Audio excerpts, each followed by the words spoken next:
All right, everyone. Thank you so much for joining us once again on Did You Know, the ESCO HVAC show. Now, we have done 3 different episodes, Chris, on talking about ECM motors. Isn't that crazy? Can't believe it, I know. We're 4 months in right now. right? So we've covered ECM constant torque. We've covered ECM constant airflow. We've covered ECM condenser motors. And so what we're going to wrap up today is kind of going like a high level view, demystifying ECM motors in general, and bringing in the ECMs really into the classroom. I've also put together a fun little video we're going to share that I want to get your input on and find some potentially incorrect words. So I want you to pay real close attention to it. They're close, but there's better ways to explain it. I'm So, afraid. oh boy, it's gonna be a lot of fun. I'm rolling up the sleeves. Let's Roll go. up the sleeves. Here we go. And everyone, as always, we truly enjoy you hanging out with us, spending your time talking about a changing industry. We want to know where you're at. We want to answer questions that you have. So in the chat, let us know where you're joining in from.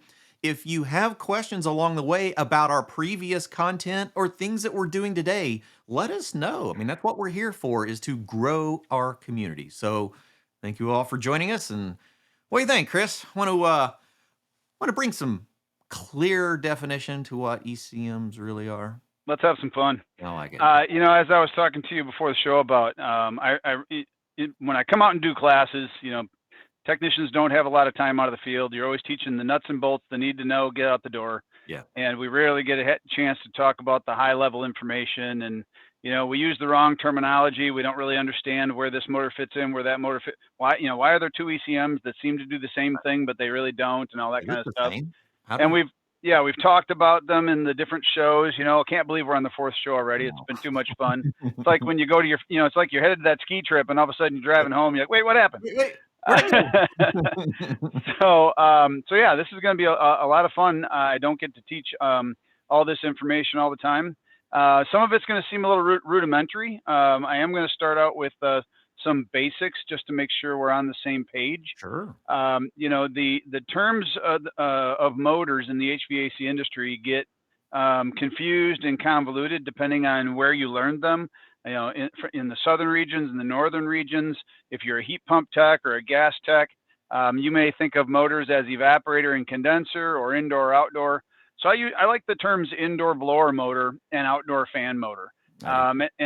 When I start a lot of classes, I start here and say, just to make sure we're on the same page, an indoor blower motor doesn't mean it's indoors, doesn't mean the motor's inside the house. It means that's the air that it moves. It moves the indoor air from the home to the appliance and back to the home. Mm-hmm. And it could be in a gas furnace, an air handler, or a package unit, which means that the indoor blower motor could be inside the structure or it could be outside the structure. True. So yeah, so I just like to bring those terms in so that we're all on the same page. Again, outdoor fan motor, obviously it's the fan that moves the air across the condensing unit, or evaporator coil if we're in the heating mode of a heat pump. So that could be a split system or package system as well. And if you've ever worked on like a through the wall unit or a PTAC for a hotel, that outdoor fan motor could be inside the structure. So True. just a little clarity in terms. I don't know, you and I are both nerds of reading schematics and manuals, and if you've read more than one OEM manuals, you've seen more than 10 acronyms used to describe these motors. And it's always fun trying to figure out what those 3 letters, what are they trying to imply by, IDM or whatever they've used. So induced draft. And how do induced draft in the blower? Exactly. So we're going to talk about HVAC direct drive fractional horsepower motors. And again, sometimes when you're teaching the nuts and bolts, you don't teach these terms. What does direct drive mean? What does fractional FHP mean? Fractional horsepower simply means that these motors are rated in fractions. Don't ask me why it includes 1 horse. I guess 1/1 is a fraction. I wonder.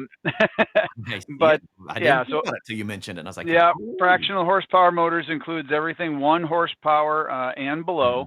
And then direct drive simply implies the type of drive it is. So whatever blade it's running, whether it's a fan blade, axial fan blade, or forward curve fan blade, that is going to be attached directly to the shaft of the motor. There's going to be no The sprocket, pulley. coupling or a shiv in Mm. between the motor and what it's actually driving. It's going to be Okay. connected directly to that. So just clearing up some terms. And then, the chart shows the typical horsepower ratings you're going to find on the indoor blower and the outdoor fan. This is kind of interesting because if you go back, depending on how old you are, and I'm old, back when air conditioning when it was in its infancy and gas furnaces had been around for a while, you saw quarter, fifth, and third horsepower motors in gas only systems where you didn't have to move the higher amount of air that's typically required for air conditioning, unless you got 150,000 BTU furnace. Then of course you're going to need a larger motor. But today, and when I say today, my career spans 30. We'll just say 30 years. You don't see too many quarter and fifth horsepower motors anymore in the indoor blower category. It's pretty much all third through one. And since the invention of ECM, which is over 30 years as well, you see a lot more half and three-quarter horsepower motors than you do one and third, because they're programmable, right? So I can take a motor of a higher horsepower and I can make it act like a motor of a lower horsepower by programming. And I can take a three-quarter horsepower motor, and depending on whether I need 350, 400, or 450 CFM per ton, I can probably get 5 ton of airflow out of a three-quarter horsepower ECM motor. So a little changing industry when ECMs were introduced. And then in the outdoor fan motor market, the opposite shift has happened. It was very common 20 years ago to see third quarter, fifth horsepower motors. And now, especially in your 2.5, 2 ton and 1.5 systems, you're seeing the 6th, the 8th, the 10th. I even saw a 12th horsepower PSC motor the other day. Darn thing wasn't more. I mean, it was like an inch thick. It looked like a ceiling fan motor. Yeah. It was interesting looking. So yeah, there's some of the ways the industry has changed and some of the terms that we use. So there are basically 4 types of motor technologies used in fractional horsepower HVAC, and those include permanent split capacitor, which the acronym is PSC. We will talk a little bit more about that. You've got constant torque ECM, and then constant airflow, and then constant speed, which you announced at the beginning of the show. If you haven't caught the previous 3 shows, we've done a special on each one of these shows, or each one of these motor groups, technologies, so you can watch those webcasts and learn all about those motors. But the most common application of these motors is kind of interesting. I often get asked, well, how do you know that's a constant speed motor? Well, because it's in the outdoor application. Well, how do you know? It's just where the industry has landed that technology. The industry doesn't typically apply a constant speed ECM to an indoor blower motor. Conversely, the industry doesn't typically use a constant torque programmed motor as an outdoor fan motor. So you find constant torque and constant airflow in the indoor motors, and constant speed in the outdoor motors. And we're going to talk about that at the end. We'll kind of wrap back up with that. But that has a lot to do with the air it's moving and the type of blade it's turning. So whether it's a forward curve fan or an outdoor fan, the programming, constant torque, speed, or airflow, some of those programming methods work better with different types of blades and under different types of loads. So that's a little teaser there for the end of the presentation. I also wanted to work in a little bit of history because I think, I don't know, maybe it's just me. I got older and I became a history nerd. I wasn't really a history nerd when I was a kid, but history became more interesting when I got older. But it's interesting if you watch this progression, and it's sort of interwoven in the presentation. It's sort of eye-opening where ECMs came into the industry and how much earlier they were around before most people thought they were in the industry. Exactly. So if we focus on the indoor blower motor side of the industry, and we talk about new equipment built, and we go all the way back to 1986, and you'll understand why I chose 1986. It's not just because I graduated that year, but we go all the way back to 1980s. Little giveaway there. Hey, we got the numbers. I'll write that down. You all the way back to 1986, and in the indoor blower application of new equipment, the number one motor used was a PSC direct drive motor. Now I know there's somebody that's out there saying, "Oh man, there were belt drives back then, and there were still some shaded." Yeah, there were some belt drives and some shaded poles, but the primary motor technology in HVAC equipment in '86 was a direct drive PSC motor, and it doesn't matter if it was a air handler, fossil fuel, package unit. Anything That was the technology. right. And the reason why I like to go back that far, there's a couple reasons why I like to go back that far. It helps understand the integration of ECM, but also because you know, we did 3 webinars on our webcasts on ECM motors, and we talked about PSC motors for probably a collective 5 minutes. Yeah, not a whole lot about it. I mean, it wasn't Nope, the focus. not a whole lot about it, but yet there's still the largest volume of motors used in residential HVAC today. And in tech support, I'm reminded every day how many contractors have not been taught as much about PSC motors as they have about ECM motors. So we're just going to take a little bit of time here, go back and talk about the PSC motors. PSC again stands for permanent split capacitor. It's an induction motor that uses an externally connected run capacitor to help with its starting and provides additional efficiency. You can identify it a couple of ways. You can physically see it, follow the wires out, and hey, what's that silver thing? That's the cap, and that's a PSC motor. Or you can look at the schematic on the motor. You got a little pictorial there showing you the cap, and you can see in the ratings where you've got the microfarad and voltage ratings of that capacitor. I'm sorry, every time PSC motors come up, I always have to say, if you're ever replacing a cap, make sure you replace it with the rating on the motor, not with the rating of the cap that was there before. Always check the rating on the motor. Sorry, little plug for proper. Remember, this is all helping educators know how to relay this to the classroom. Yep. This is all stuff that could be potentially missed. Yes. Yeah. So if we switch to the outdoor fan motor, again, just talking about, I know we're in the indoor blower motor category in our history lesson, but we're in PSCs, so we'll talk about the outdoor fan motor PSC as well. Again, you can see the run capacitor out here. Most commonly in the outdoor unit, it's a dual run capacitor. So you've got a single common terminal with an F terminal for the fan motor and an H terminal for the compressor. I know H doesn't go with compressor, but it does if you know, hermetic, there you go. And then you can identify it by the diagram on the side of the motor as well. And again, the rating on the motor. So PSC motors, commonly built in 2 sizes, either 6-pole or 8-pole. And that's important because the blower wheels and fan blades that were used when PSC motors were king, and again, they were king up until just a couple of years ago. Yep. You know, the fan blade and the PSC fan blade and indoor blower wheel for PSC motors or 825 RPM, because those were your high speed RPM values of 6-pole and 8-pole motors. And with technology, and again, we're not going to drill all the way down to the amount of poles times the frequency, you know, divided by 2. But you know, the poles and the frequency determine the RPM. If you want a motor with a significantly different RPM, such as going from 1075 to 825, you have to get a completely different motor. You can't run a 1075 motor down at 800 RPM. I mean, you can, but it would be horribly inefficient and creating a lot of heat and probably wouldn't last that long. So that information will be very valuable when we progress into ECMs and understand the value of ECMs being programmable, but yet the fact that ECMs were used with the same blower wheels and fan blades that used to be used on the PSC motors, and why they still operate around those typical 1075 and 825 RPMs, because the wheels didn't change, but the motor technology, the wheels and fan blades didn't change, but the motor technology did. So you've got indoor blower motors, typically multi-speed.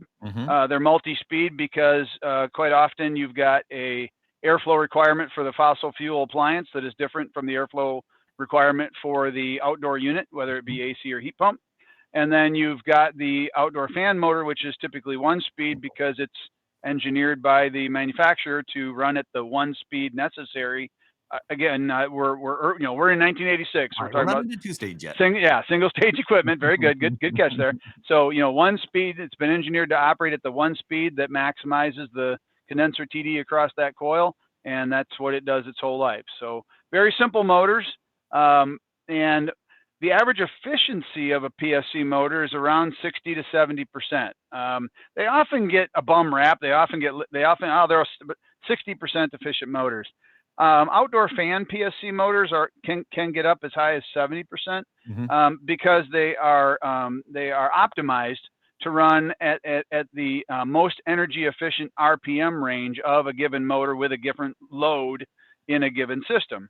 So when you pick the RPM point on the performance curve that is the most efficient, and you design your blower blade around that, then you can get quite a bit of efficiency out of a PSC motor. Sure. But when you're using multi-speed motors, the challenge with multi-speed motors is when you slow a PSC motor, any induction motor, down below its synchronous speed. So I said we wouldn't dig too far, but a 6-pole motor synchronous speed would be 1200. So any speed below that is moving away from its synchronous speed. The further you move away from synchronous speed by going to medium or low speed, the more inefficient the motor gets, the more heat it creates, because the less mechanical energy it's creating. So multi-speed motors have these extra windings, and so we add resistance, more resistance, less amperage, less torque. So we've called these motors multi-speed motors forever, but technically they're multi-torque motors. As I reduce the amount of torque the motor can generate, the blower wheel slows down and the speed changes. So going from the high speed to the medium speed, which is really going from the highest torque capability of the motor to the medium torque capability of the motor, I slow down in RPM, so we call them multi-speed motors. It's kind of tomato. It means the same thing, but I use this as the setup for the next motor the third motor we're going to talk about, which is constant torque motor, where we're going to start to understand that ECM motors absolutely focus on torque and speed, or just torque. They're not multi-speed motors at all. And why I go back to the PSC motor and say, well, they really never were. They're multi-torque motors that run slower when you go to a lower torque value. Man, I'm glad you represented it that way, because I actually haven't thought about that from that perspective. But 100%, when we change a resistance, we're changing the capable torque of the motor, consequently changes the RPMs of it. Yep. Yeah, and another thing that is kind of interesting, since you gave me a pause there, you know when you're teaching, your brain's going a mile a minute, and sometimes you stop and you think of something else. When we get to the ECM, we're also going to understand how one motor can be more than 1 horsepower very easily by programming, and I don't need to build many different motors to do one thing. In other words, I can have one ECM that takes the place of 5 ratings of PSC motors because of a wider operational range and the fact that it's programmable. I can tell the motor what torque I want. I don't have to actually tap the winding. So on a PSC motor, let's say on this PSC motor, I don't know if you can see my cursor on the screen. Let's say what I really wanted was, I wanted a torque that was right about here, right? Yes. Well, I can't do that unless I'm gonna, do a YouTube special and open up a motor, break the windings open, and solder a wire in there. I can't get that torque value. It's been built, with the windings tapped here and here. But with an ECM, I can program it to give me that torque value, or that torque value, or that torque value. So I really open up the capability of a motor when I have programming versus tapped winding. On a tapped winding motor, it is what it is. It's never going to be anything else. Okay. Great way to explain it. I'm sure there's a lot of teachers out here going, okay, all right, this makes sense. This is to deliver my content now. There you go. That's what we're shooting for. The other thing that I think is kind of interesting, and I can hear 5 or 6 people out there yelling, "That's not right." A PSC motor really only has a value in HVAC, in forward curve fan systems, and even in outdoor fan systems, only has a valuable operating range of about 200 to 300 RPM below its rating. So let's say you have a 1075 RPM motor. It's really only good to around 850, 900 RPM, somewhere in there. Because once you start slowing the motor down below, and you can operate it lower than that, but you operate it at an extremely inefficient place where it could be running less than 30% efficient. And it's going to be, because it's not generating as much mechanical energy at the shaft, it's going to be creating a lot of heat. So you're probably going to have a significantly reduced lifespan. So I'm not saying they can't operate below that range. They're valuable. They're long-term operational range, and for efficiency and longevity is 200 to 300 RPMs less than what they're rated at. So there again, if I want one motor to operate from say 600 RPMs all the way up to 1200 RPMs, can't do it in PSC technology. I'd need two motors in a system. And interestingly enough, we went, me and another trainer at Regal Rexnord, we asked the engineers once, well, couldn't you build one? And just for fun, they actually did build one. They built a multi-pole motor, all in one motor. And it was half horsepower. So this is a half horsepower ECM. It was half horsepower, but it was this long because it literally had to have two sets of windings. Separate windings. Yeah. And it had like 16 wires coming out of it. It was really and truly the family truckster. It was nasty looking, but it was into a replacement universal. Right. Work. Yeah, but it was truly a 6 and 8 pole motor all in one casing. Interesting.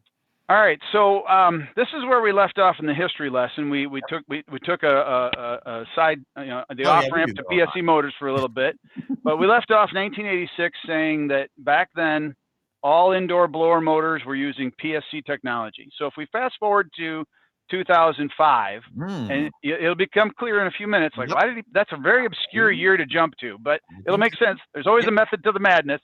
I need to borrow your Einstein hair when I say that. So ECMs were introduced in 1987. There you go, method to the madness. ECMs were introduced in 1987. That's why I chose 1986 as the starting point, because the very next year we started introducing ECM technology. So if you fast forward to 2005, which if my math is correct is about 18 years later, we see that in the indoor blower motor market of brand new equipment, that ECMs had gained about 15% of the market share. And I don't know about any one of you that may or may not, do investments or focus on investments or investment in manufacturing companies, but that's not a good business model to penetrate only 15% of the industry in 18 years. Yeah. But there's a very good reason why, and I'm going to explain that in just a minute. So 18 years later, 2005, we've got ECMs in the industry. We've gone through multiple iterations in that time frame. Anybody that's been around long enough remembers the old square back one. Oh boy! And then we progressed to the one with no paint on it that looked kind of weird, and then the 2.3, which is the name of this motor that went from 98 all the way to 2013. So whether it's air handler package or fossil fuel, again, only about 15% of units were using ECM. So before I tell you why only 15% of the industry had switched to that technology, let's take another detour and talk about what is ECM, because we've done 3 discussions so far on each one of the ECM technologies, and we've drilled down, explained the nuts and bolts of how they work, the diagnostics, the airflow, but we've really never explained the technology itself, the what's going on the inside. So ECM, of course, stands for electronically commutated motor. If you're one of those typo experts, you don't like to type ECM or electronically commutated motor. So, it's really EC motor. It's just ECM. Yeah. Or EC motor. Yes. Well, and I have to say that because very recently there was I think it was a manufacturer, may have been another training organization, but they were calling all their motors EC motors. And I started getting these phone calls. I say, hey, are these EC motors brand new? Or are they just like yours? Like, it's an ECM. Yeah. You're on the phone, you could just hear them turning red. Like, I should have known that. Gosh, okay, I'm all good. Never mind. Motor, Chris. Right. Motor motor. But we have these other terms that also get used, and the brushless DC and permanent magnet. And the thing is these terms are a part of the technology of the motor. So an ECM, technically, I'm going to read this verbatim. It's a brushless DC 3-phase motor with a permanent magnet rotor. The motor phases are sequentially energized by electronic control, powered from a single-phase power supply. Probably could have read it without staring at the screen, but I like to get that one exactly right because it was written by one of my engineers, and there you go. I want to plagiarize properly. So, but we end up with these terms. What is permanent magnet motor, PMM? What is BPM, brushless permanent magnet, BLDC? What do these all mean? Well, basically, to understand that, you have to understand everything that's going on inside of an ECM, because these terms are bits and pieces of the technology. So in an ECM motor, in the control, so you see here I've taken the control off of Mhm. the motor. So here's the motor. I know you can Mhm. still see me on the little screen there. Yep. And here's the control. Yep. I know you can see it on the screen, but I wanted to pop it up. So the okay, so I'm at the point where I've got AC power coming in. I'm converting that AC power to DC power, and now I have a clean DC power source inside my ECM control. Okay, good to go. Yep. That volts DC power is going to power my microprocessor, just like it does in your home computer, your Mhm. laptop, your phone, anything you're using. But that DC power is also going to go through my frequency drive, and it's going to operate the motor. So going to the motor, and this is where in many classes I'll finish this sentence or this phrase and I'll pause and I can see a little bit of smoke coming out of Oh, yeah, ears. yeah, yeah. This is Right? So this is so interesting one. what is actually going to the motor? Yeah, what kind of Is it DC power or is it AC power? Well, Right. on an oscilloscope, it would look like an AC sine wave. It looked like a three-phase AC sine Mhm. wave. But if you look a little closer, you're going to see ripples in the flat areas of that sine wave. And what those ripples are is that is not actually a clean sine wave. It is a PWM frequency drive Yep. that's turning the power on and off, on and off. So it turns an on and off from 0 to positive voltage, on and off from 0 to negative voltage over a proper amount of timing, and it ends up looking like an AC sine wave. And you might think, well, boy, that would have to be going on and off really fast, and it is. It's Mhm. around 20 kilohertz, which is 20,000 times per That's second, right? So my analogy, because I like analogies, they help Mhm. people remember things and relate. So the lights in most of your rooms are probably fluorescent lights, and they're Yep. running off of ballasts, Ballast and driven. they're actually turning on and off because they're running at a certain frequency. Yep. But my light doesn't. I don't. This isn't Looks the solid. this isn't the 70s. This isn't a strobe light. Yeah. I'm not doing the but but yet this light is actually turning on and off so quickly. You It can't just see it. looks like Comprehend continuous it. light. Mhm. And so that's what's happening in an ECM motor. I am truly sending DC power to that motor winding, but that DC power is being pulsed on and off at proper intervals so fast, it just looks like a three-phase sine wave going to the motor. And I put these two up here, and I didn't want to get too nerdy in here, and I didn't want us to be here till We like should though. I 10 know. We o'clock won't at wanna night. rabbit hole. But yeah, we've already gone down the rabbit hole. Now we're going into the rabbit hole In the cave. little cave. Um, so if you look at this sine wave, in the early years of ECM technology, this was called sort of a trap drive, a trap wave, trapezoidal looking waveform. And so technicians would often ask in the early years, why does the motor kind of rock, rock, Yeah, rock, yeah, yeah. and then take off? And so again, if you think about this technology came out in in 87. Do you remember how powerful Windows 95 was and how slow it was? Yeah, right. So think about that era processor being in this motor and having the responsibility for directing the frequency drive to do all this work. Sure, So sure. it That makes didn't do sense. it very fast. It had to get rotor positioning back from the motor to know that it was starting the motor in the right direction. And so all this took a couple of seconds to happen. So in the early ECM technology, the motor would and then take off. Yeah. But if you've ever paid attention to an ECM from the last 10 years or even 5 years, they just seem to take off. There's Yep. really no rock. If they do rock, it's so slight. You got to be like, I'm gonna catch it. I'm gonna Yeah. catch it. And it barely moves. Well, that's because now we have what's called a sine wave drive, and the Yeah. sine wave drive creates a sine wave that actually looks almost exactly like a true waveform, still being pulsed. But now that I've got a more powerful microprocessor, I can create that wave. I can stitch that wave together more cleanly, and I get less of that starting fluctuation. Man, now we're getting into the nuts and bolts. This is what we teach in class, right? That's Yep. the whole point of diving into what are we looking at? How do we teach this in our class? How do we make this more comfortable? And so it's important to understand what that control is doing, what our motor is doing, how it's constructed. I think this is a good time. I want to introduce another perspective for us to have in the classroom.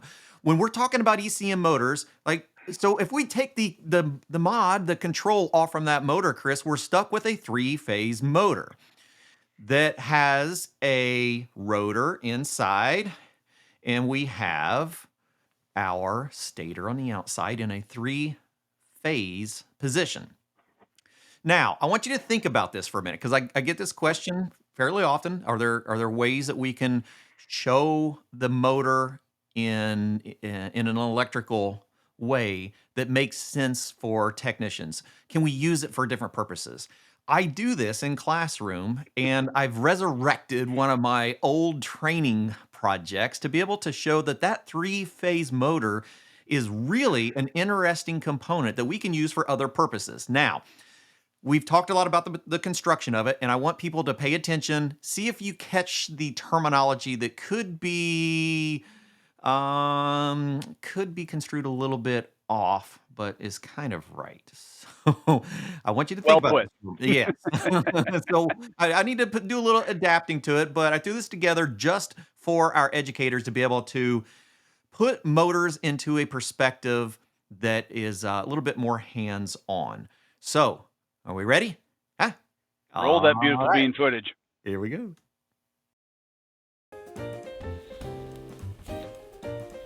Well, hello everybody. Did you know that an ECM motor is the perfect tool for teaching electricity in the classroom? Well, let's think about this for a minute.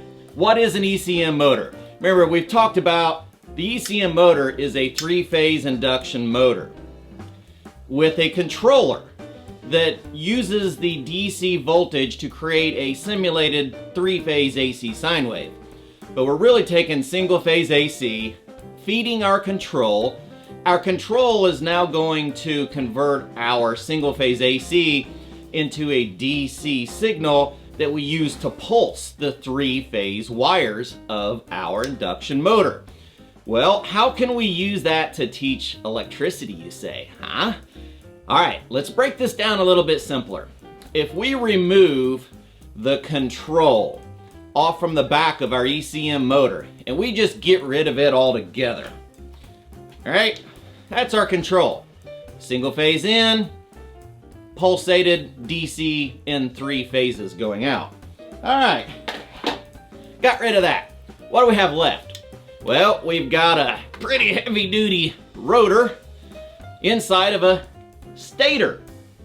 Now, if we think about this from a motor perspective, if I apply three-phase power, if I induce voltage into my magnetic field, I am now going to disturb my magnetic field and create rotation of my rotor inside of my stator. Well, what if I went backwards? What if I created momentum? I created force on my rotor that introduced a change in our magnetic field. We would actually begin generating with our motor.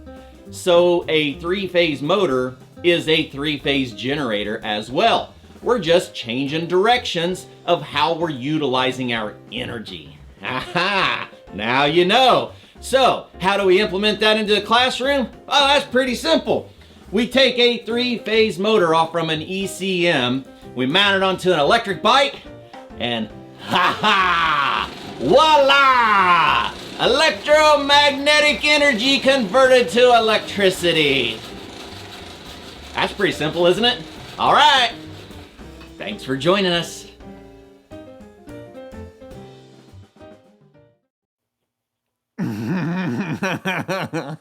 I don't think anyone caught it just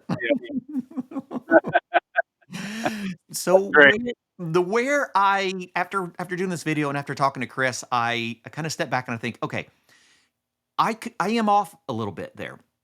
So when we talked about the induction side of a motor, Chris, what we were truly talking about was a slightly different style of motor. So I really need to reframe that a little bit and talk about the motor. So let's look at what induction really would look like.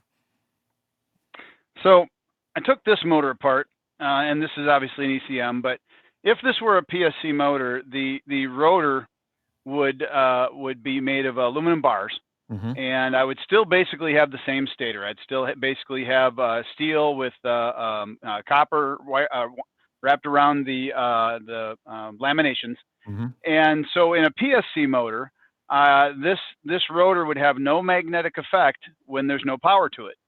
But when I put energy to the stator and I start creating a magnetic field around this stator, that magnetic field is going to induce a magnetic effect into the rotor. And that's actually where the term induction motors comes from. Right. That rotor doesn't have any magnetic effect and can't follow the rotating magnetic fields until the rotating magnetic fields establish themselves, induce some of that magnetic effect into the motor. It's also why the PSC motor is less efficient than the ECM. It doesn't have near as much to do with the electronic control, the electrical efficiency. Doesn't have near as much to do with the electronic control module as it has to do with the permanent magnet rotor On the inside the ECM. So when you add a permanent magnet rotor to the, so this is a three-phase motor. No qualms about that. Question is, and this is a question of maybe, you know, engineer speak versus technician speak. This is deeper than me. Is it an induction ECM motor? Is it an AC ECM motor? Or is it a DC or No. three-phase motor? Three-phase, Is it induction, AC, or DC three-phase motor? Well, I've got a permanent magnet rotor in the middle. Okay, so I don't need to induce a magnetic effect from the stator into the rotor to generate that magnetic effect. It's already there. So it really is somewhat improper to call it an induction motor. But if you're teaching this to a technician who's not an engineer and just needs the concept of, oh, that's just a basic three-phase motor, then calling it a three-phase induction motor helps them understand, oh, it's going to have three windings. Those three windings, if they're working properly, should all ohm out with the same ohms. Yes. I reverse any two phases, the motor will change direction. So I think it's okay at a high level. Well, when I'm teaching contractors and technicians, yeah, it's a three-phase AC induction motor, because they're going to get that impression of how they would diagnose it, and that's perfectly fine. At the technical level, it's really just a three-phase DC motor, or to what was used earlier, a three-phase brushless DC motor. So, and when I bring that up, I'm sorry, the kid in me always wants to go back to my Tyco race car sets, right? The little Tyco cars, those little rotors were little magnets, and you know, when the car was completely destroyed, you'd tear it apart and you'd throw the magnet at things, see what it would stick to. Absolutely. And then when the car would slow down, you'd go to the hobby store and you'd buy new brushes. And then what did the brushes do? The brushes flipped the polarity so that the magnetic field kept going back and forth and made the rotor go around. So that's where these terms come from, brushless DC. Is it a DC motor? Well, technically, yes, because the power being sent to the motor is DC. It's not AC, but it looks like AC to the motor, and we generate the same alternating current in the winding that causes the rotor to follow. We just don't need to induce that current into the rotor to create the magnetic effect. So a couple of things happen from that permanent magnet rotor. We get not only better efficiency, but we also get a smaller stator. So if you put that one back, the motor back on the screen. So if you look at this motor, and we can turn it so you can't see the nasty looking label, and you look at the size of this, I probably should have a measuring stick out, but from here to here, from vent to vent, that's about 1.5 inches.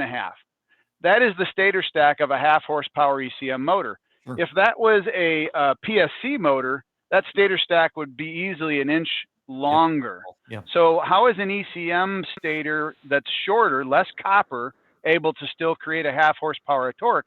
It's because in a PSC motor, I'm wasting a certain amount of energy magnetizing that rotor, so I need that bigger stator to create the same amount of torque. With the permanent magnet rotor, I've already got all that energy that I would have had to induce. I've already got all that energy in the magnet. I don't have to use that energy in the to create the magnetic effect. Therefore, my stator becomes even more powerful in a smaller size. So a couple of things happen from the permanent magnet. We get better efficiency, and we also get a smaller profile of the stator stack of the motor. Yep, good point. One thing I did want to throw out there before I get too far away from the ECM exercise bike, if you are creating one for your lab, make sure that you are looking at it from the perspective of creating and generating electricity. That is a non-grounded three-phase circuit. So I'm actually producing 208 to 240, depending on your RPMs. I can produce anywhere from 150 to 250 volts AC three-phase that I then separate out into 120 volt phase between. So I have three separate circuits going there, very clearly labeled that as a non-grounded circuit and should be safely grounded if we're utilizing it inside of a classroom. So just throwing that stipulation out there just to make sure anyone sees that and goes, oh, I've got to do that. Just make sure that we are doing it safely because now we are producing and generating electricity. Absolutely. So on the screen, one more point of discussion before we leave Yeah. this particular rabbit hole. I feel like there's more to come. No, this might be a fifth month, Chris. Those wascally webbits. That's right. So on the left, you see what the early rotors looked like in ECM motors, and they were using what was called iron ferrite. So they're roughly a 1/4 inch thick. I believe this one is an iron ferrite. Yep, I'll hold that one up to the camera if you want to see it. So it's about a 1/4 inch thick, and you can see it's actually this one's actually in 3 segments. You can kind of see it there. The segment goes from here to here, and then the next segment goes to here. You can kind of see that little dimple there, and then comes around to here. So 3 individual pieces of iron ferrite.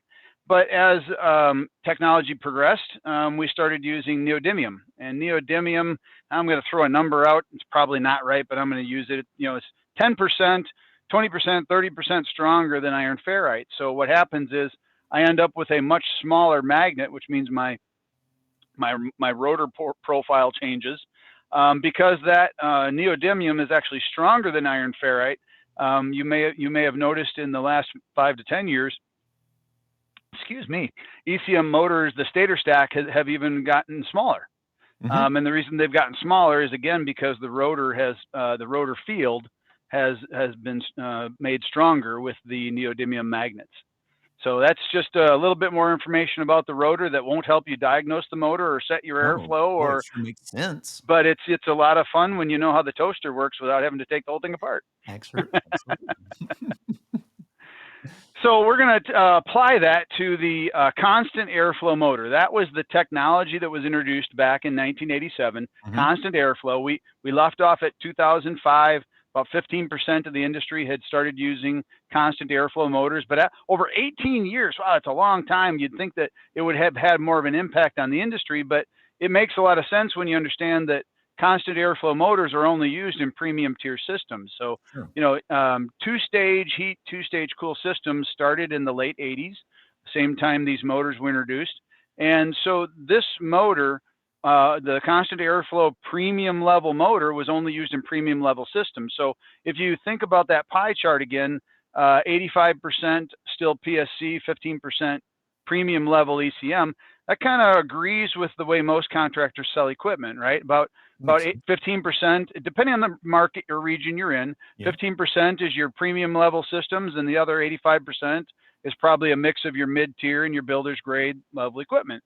And when I'm in front of most contractors, like, yeah, it's pretty much, how, other than the rare contractor that sells a lot of premium or no premium, it pretty much washes out with the industry. So it makes sense why that motor, it's kind of like we kind of launched. I like to use goofy analogies. It's kind of like we kind of launched like Tesla, right? We came out with our $80,000 car first, and then later came out with the affordable $35,000 car. Here's option B. Right. Here's option B for the masses, right? Like we wanted it to. Exactly. So then, and I don't think I've mentioned this yet. So ECM motors, as a whole, and they can be a little higher or a little lower than the number on the screen, but as a whole, an ECM motors around indoor blower motor, outdoor fan motor, 48 frame, 1 horsepower and below. I don't want anybody, I know my motor's 89. So they're roughly 80% efficient. They can be as much as 85, and they may fall a little bit below 80% depending on where they're operating, but they're about 80% efficient. If you remember, I said that PSC motors are between 60 and 70, Mm-hmm. depending on where they're operating. If they're operating at lower speeds, they could be operating as low as 50 or 40% efficient. So we're anywhere from 10 to 50% more efficient than the PSC motor, depending on where we're operating it. And again, keep in mind, this motor was primarily applied to premium level two-stage systems. So it's going to spend a lot of time operating at the lower speeds because two-stage systems spend a lot of time operating in their first stage capacity. Mm-hmm. Yep. And then, we talked about this in episode 1. These are communicative motors. If you want to know more about that, go back to episode 1, and then you can get all that information. We're in high level mode here, so we're not drilling down there. These motors, again, often referred to as variable speed, and they're made in 2 very common styles. And I say 2, we make them. Right. We, Gentech, the formerly branded GE Motors, make them in 2 styles, one with a 5-pin line voltage and the 16-pin communication, and one with the 5-pin line voltage and the 4-pin communication. But that holds, one of our largest competitors makes the motor similar to the 5-pin, 4-pin, and then some of our other competitors make either different size pins or they use just all wires. But almost all of them are using either PWM or serial communication. Yeah. So, and the only reason I say that is you go back and watch episode 1, you're not going to just learn about Gentech motors. You're going to learn technology that'll apply to multiple brands of motor technologies. Indeed. So here's where it gets really interesting. Besides the electrical efficiency and this weird thing called a permanent magnet rotor, these motors by program can have an operating range of 300 to 1500 RPM. That's pretty crazy. So that's like going from an 8-pole motor, or even if there is such a thing as a 10, 12, there's a 12-pole motor, all the way up to a 6-pole motor, all in one motor. And the manufacturer of the appliance doesn't have to buy 10 different motors. They can program that motor as it's coming down the line. In this system, I need between 600 and 800 RPMs for my 2-stage system. In the next system, I need between 800 and 1,000. In my next one, they can program that motor for multiple systems without having to buy individual SKU ratings for each wired and wound motor. So became very highly sought after for those premium level systems. Very versatile for the manufacturer. Also opened up the manufacturer to create airflow points that were not possible with PSC motors. I don't know if we talked about it in any of our episodes, but the MERV rating has come up after COVID, MERV 13, running your fan continuously. And running your fan continuously is very valuable for many reasons. But if you've got a PSC motor, it's going to cost you quite a bit of money. In an ECM, I'm actually running 50% or more efficient than a PSC motor when I'm running at 600 or less RPMs, and this ECM, for example, is going to run 600 or less RPMs, still around 80% efficient. Wow! So that's pretty huge when it came to IAQ. Yeah, indeed. So that was the next bullet point. Only slight loss in efficiency. Again, most of the manufacturers of appliances, they didn't, at least in the early years, they didn't change the blower wheel. They didn't change the size of the blower wheel, the pitch of the blade. They still went with the same blower wheels they were using for 6-pole or 8-pole because they didn't have to, right? This motor has an operational range that covers both 6-pole and 8-pole. No reason to change anything except slide the motor in and program it for whatever I want it to do. Nice. As we already talked about, well suited for the wider airflow ranges of multi-stage and in the future variable capacity systems, and very well suited to zoning systems. Where in the early years of zoning with PSC motors, dump zones, bypasses with barometric or actuated dampers, if you didn't get that right, you had noise issues, you had limit trip issues. With an ECM motor in a OEM zoned system, the OEM zone board simply tells the motor, hey, I've only got 20% of the ductwork open, so run 20% of the airflow, and the motor is just compliant. Yeah, absolutely. I love that. You get only the airflow you need. It's kind of slick. Yep. And I think we talked about that one. The manufacturer has the ability to program the operating point of that motor anywhere across that operating range. So a couple of charts to have some fun with, and we We talked about this a little bit in episode 1 on constant airflow motors, but I wanted to bring it back up again. So constant airflow also is a operating program, right? So it's an ECM, but it's a constant airflow ECM. Well, what does that mean? Well, it means it can maintain airflow when static pressure changes. Well, what does that mean? Well, it means it's got like its own internal gas pedal that it operates automatically. So when you set the cruise control in your car, the computer in the car takes over the gas pedal and either gives more gas or less gas to maintain the miles per hour. In a constant airflow ECM, it basically does the same thing with the electricity. The microprocessor takes over and says, okay, I'm either going to add torque and RPMs to maintain CFM at high static pressure, or I'm going to take away torque and take away RPMs to maintain CFM at lower static pressure. But what I end up with is that green line. I end up with what did we used to call these performance charts, Clifton, sorry. We used to call them performance curves. Performance curve because right, because they had a curve to them. But that term doesn't work too much anymore when you've got a constant airflow motor. It's a performance line. That's right. So you end up with an airflow, and many manufacturers, instead of providing performance charts, they'll literally just say when the dip switches are set to 1 on 2 off, you're gonna get 1200.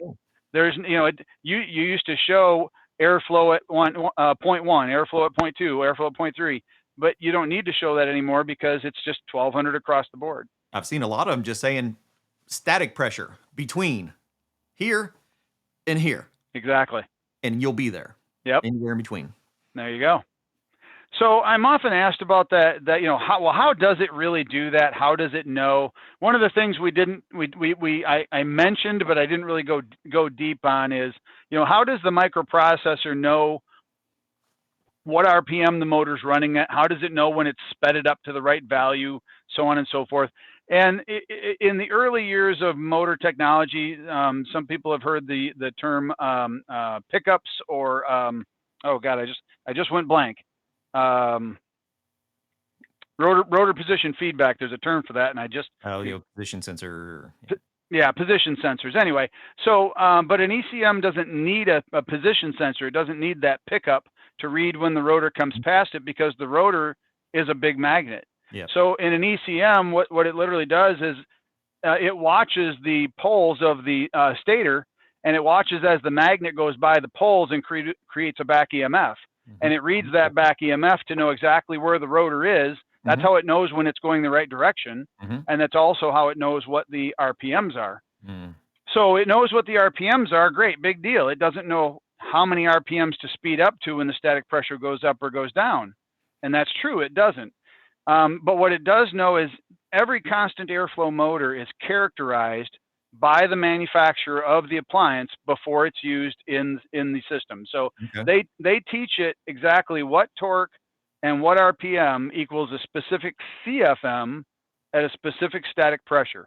And so that characterization software characterizes the motor at lower CFMs and lower static pressures and higher CFMs and higher static pressures. And with a few data points across the entire range, then the algorithm computer fills in the middle. And so this is what an operating point would look like inside the motor, inside the brain of the motor. So this happens to be 800 CFM, and we call that the operating line. There'd be an operating line once characterized for every CFM value. But let's say the motor turns on and it finds its operating point. So the motor's going to turn on, it's going to start adding torque. The RPM is going to come up, it's going to turn on, and as soon as it hits the red line, it just stops applying torque, right? The RPMs go up as the torque comes up, so all it has to really do is keep increasing torque until torque and speed land on the line, because the line is 800 CFM. The motor doesn't care what the static pressure is. It just knows it needs to operate on the line. So let's say the static pressure goes up. First thing that's going to happen, we're going to unload the wheel. Our RPMs are going to drift up. We go from point A to point B. Point B is not on the red line. So how does the microprocessor get back to the red line? It's got to bring the RPMs up. So it adds torque until the RPMs get up to the point where it runs back into the red line. Once it hits the red line, it's again making 800 CFM. Again, does the motor care what the static pressure is? No, but it's been taught how to maintain airflow by being taught what that operating line is across the static pressure range. Love that. Yep. So then the last thing that I think is kind of interesting, and all ECM motors that we build have this, it does have a speed limit. And the speed limit, so it doesn't care what the static pressure is, Right. but it does have a sort of a safety. Yeah. And again, I love analogies. Think of your car that's less than 5 years old. In neutral or park, if you try and rev the engine, you're only going to get about 1,000 or 1,500 RPMs before it's going to start coughing. And that coughing is it's running into the rev limiter. So ECMs have a rev limiter, or what we call a speed limit as well. So while they don't know what the static pressure is, they do know that if they get to a certain operating RPM, the static pressure must be really high. Otherwise, they wouldn't be operating at that high of an RPM. When they get to that RPM limit, even if the static pressure continues to go up and try and drag that RPM up, the motor can actually reduce torque, or actually take power away from the windings, and maintain that RPM below that speed limit line. Essentially, it becomes a motor protection, right? Because if I operate above that line, I'm going to operate at a current and a thermal value that's not going to be conducive to long life. Yeah, and I've seen manufacturers utilize that for a blower fault code. Absolutely. Hey, what would it indicate? Well, high RPMs. Why? Well, probably high static pressure. And there's one manufacturer, and I'm absolutely giving it away because they worded exactly like this, but the motor is outside of the valid range. And that's all we're going to say about that. I like that. There you go. So any questions on this, Clifton, before I move on? I didn't see any questions. All I'm seeing is a lot of nerds out there having a good time. A lot of people going, this is fellow nerds. That wasn't meant to be rude. Fellow nerds. That's right. I'm so glad you did this particular chart, though, because it does help make sense. Because I always knew that we use back EMF, but I didn't really know how it was tying the actual static pressure in. But now it really is starting to make a lot more sense. We're not, and I think what we're going for earlier was like Hall effect sensor, Thank you. some type of a trigger that's looking for a position, but in our case, we're actually measuring that small amount of voltage is being applied on the back side. We push too far, eventually we're going to actually generate just a little bit of voltage, and that's what we're using for back electromagnetic force. Exactly. So the same way you're able to pedal that bike and turn on light bulbs, this magnet spinning inside of that stator, if one of those poles is not being energized, this rotor rotating is going to create back EMF in that, and that's what the microprocessor is watching. Exactly. Just measuring the voltage. Yes, sir. All right. So, and this is going to be valuable later when we talk about constant torque motors as well. And it's really going to help set up the difference. So I'm going to go back. Well, I'll stay here. It's fine. So I have instructors, technicians, people on the phone constantly saying, like, which one is the real ECM? Which one are they both variable speed? What's this new CTM thing? So I think that even though I don't have the time to teach all this higher level, nice to know, I call Cliff Clavin information for those of you that remember Cheers. But some of this nice to know information really makes everything make a little more sense and adds clarity, which is why I loved the looking through a fuzzy lens description you put on this. It's just perfect. So this is where we left off in our history lesson. We left off at 2005, and I told you there's going to be a reason why I chose 05 in that area. All right. So the ECM had been around for about 18 years. We're in the indoor blower category. Only about 15% of the industry was using it. So I'm going to ask the audience, and I don't know if you want to wait this long or not, but what happened in 2006 in our industry? What event happened? And don't say your kid was born, even though that would be cool. But what event in HVAC industry, happened in 2006? Need to get a drink of water. Come on, somebody. I thought you were going to put up the Jeopardy music. I didn't have it. I didn't prep you for that. I really wanted it so bad, but I did not have it. I'm sure somebody will hit it in a second here, but I don't want to give you too much. FER, that was close. That was 2019. But in 2006, it was, drum roll please, it was the 13 SEER regulation. So in 2006, we had the 13 SEER regulation. And look at the pie. I'm gonna rock back and forth. This is 2005. This is 2006. Man, wow, that change. So half the industry, this is new equipment built Yeah. in 2006, the indoor blower motor technology, 40% of it shifted to constant torque ECM in 1 year. Wow. And that was due to the 13 SEER regulation. Previously, Absolutely. the minimum SEER was 10.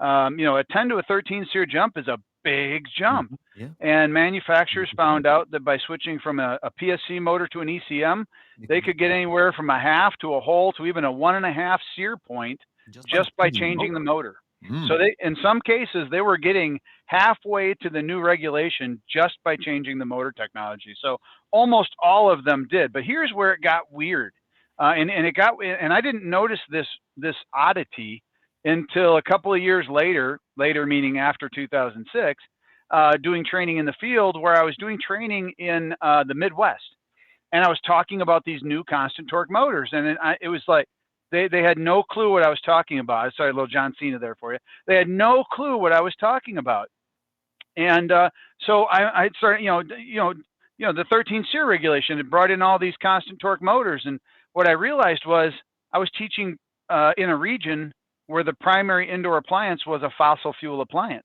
Absolutely. The Yeah. 13 SEER Mm. regulation didn't have to regulate the technology of the motor in a fossil fuel appliance, because a fossil fuel appliance didn't have an electrical rating at the time. It only Yep. had AFUE. AFUE. So Yeah. we kind of split the industry in half, or the country in half. For a period of time. And if any of you've ever seen the U.S. map with the SEER changes, especially when we split the SEER, it's kind of like it's kind of like we drew a horseshoe Yeah. around the U.S. just inside the coastal states and just above, say, Texas, Oklahoma. Everything outside that is primarily air handlers and package systems, all electric systems, right? Yeah. Everything inside the U, and you have your fringe areas. Mhm. Upper Florida has gas, lower Florida doesn't, but everything inside the U is fossil fuel. So if you were outside the U in 2006, 7, 8, 9, you started seeing these motors. I'm teaching in those areas. Oh yeah, we see those all the time. Inside the U, I have no idea what you're talking about, because it's Nice. not shown up there yet. So Yeah. we really kind of divided the industry by air handlers and package systems and fossil fuel Also systems. fired it. The Hmm. fossil fuel industry kept right on using PSC motor technology as the primary motor in single stage, mid tier, and below. And the only time they saw ECM was in the premium level systems, whereas in the all electric systems, it was basically all ECM since '06.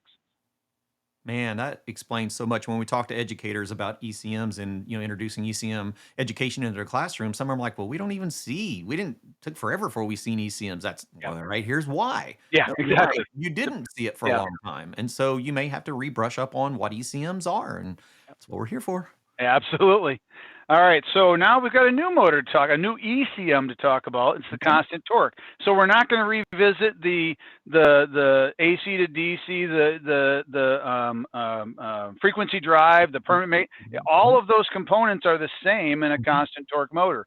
In fact, when this motor came out, if you look at it, and if you think, if I rotated that motor, so if I moved it, I know I've only got the lower half here, but if all you saw was this, you might think that looks an awful lot like a PSC motor. It's just got plugs instead of wires like a PSC motor.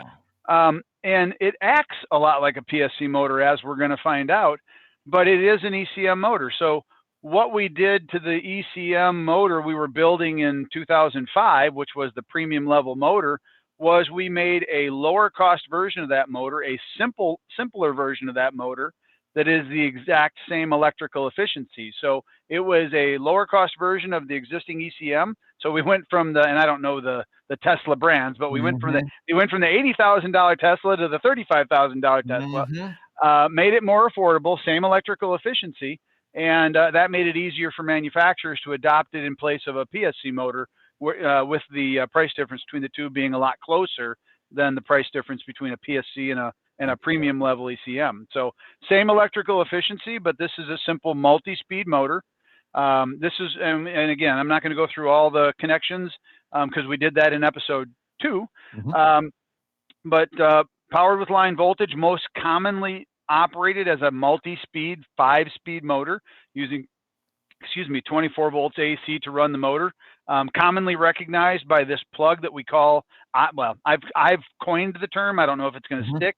if it does when I die, somebody will say, "Oh, that's a Mohali term." That would be really cool. But the 9-terminal plug, Yeah, not I didn't put a lot of brain power into it. It's right. got 9 terminals, and It does. there's a blank there. Mm-hmm. So here again, we have a motor that has a wider operating range, even though it's the lower, the cousin to the variable speed Mm-hmm. motor, the constant airflow motor with all the bells and whistles. Mm-hmm.